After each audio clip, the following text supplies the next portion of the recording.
Bonjour, nous sommes aujourd'hui avec Régis Petit pour vous parler du synchronomètre. Alors ce synchronomètre, Régis, je crois, synchronise avec un certain nombre de temps naturels, comme le temps lunaire, le temps de la Terre, du Soleil, et galactique aussi. Est-ce que vous pouvez tout d'abord vous présenter, puis ensuite nous présenter le synchronomètre?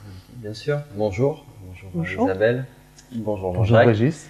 Donc, merci de me recevoir pour participer à ce DVD sur le synchronomètre.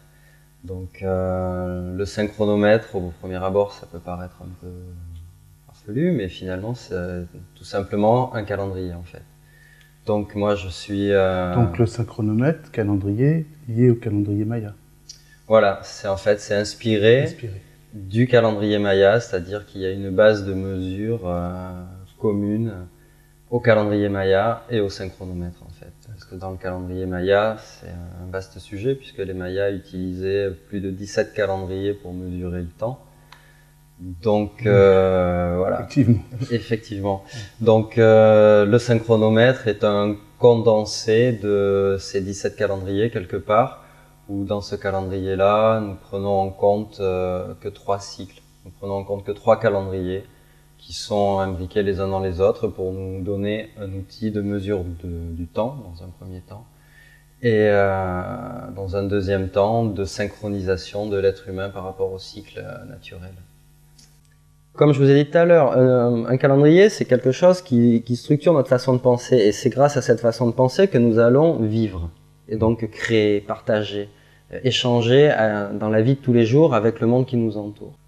Disons que même dans la cosmogonie maya, disons que la vie est quelque chose de sacré. C'est très relié au divin dans le sens où ils ont un concept de Dieu, ils appellent ça Hunapku. Pour eux, ce concept est partout, dans toutes les parties en même temps en fait.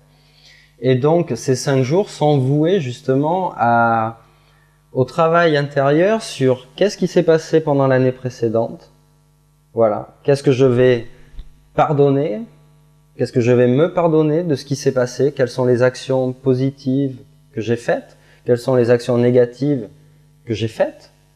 Et qu'est-ce que je vais poser comme intention pour l'année d'après? C'est-à-dire que ces 5 jours sont comme, quelque part, un temps d'arrêt dans la vie du cycle solaire, et de dire, ok, j'ai fait ça toute l'année, maintenant, la matrice de 260 jours, ce Tzolk'in, c'est ça. Donc c'est une matrice, ça c'est le temps synchronique en fait. Ça, je vais en parler un petit peu plus tard. Okay. Et